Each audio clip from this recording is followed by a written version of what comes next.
Hello dear students and welcome to my channel Indian maths. So आज के इस video में हम बात करेंगे ग्रेटेस्ट इंटीजर फंक्शन की। ठीक है, तो ये फंक्शन हमारा डिफाइंड है from the set of real numbers to set of real numbers. और इसको हम रिप्रेजेंट कैसे करते हैं, इस सिंबल से ना, मॉड्यूलस ऑफ एक्स। ठीक है, इसकी डेफिनेशन क्या है?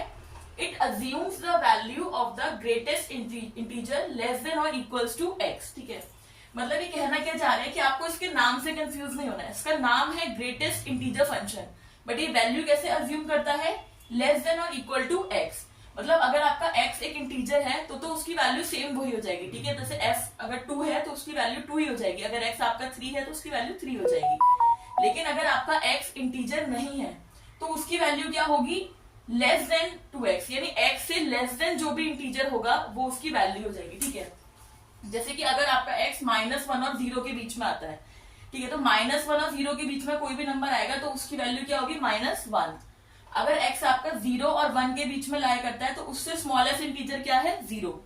अगर x मेरा 1 और 2 के बीच में लाया करता है तो उससे मेरा स्मॉलेस्ट इंटीजर क्या है? 1।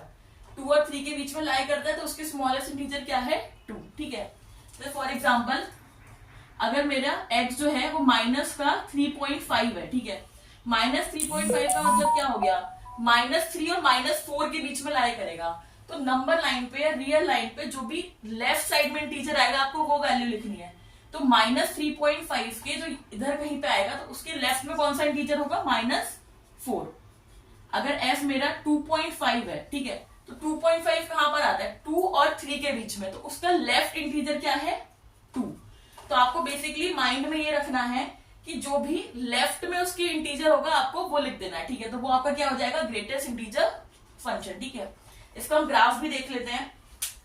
सो ग्राफ क्या कह रहा है? अगर मेरी 0 और 1 के बीच में वैल्यू है, ठीक है, तो उसके लिए मेरा आंसर क्या होगा? 0। ठीक है, तो वो 0 पे मैप होगा। अगर 1 और 2 के बीच में है तो 1 और 2 के बीच के लिए क्या है?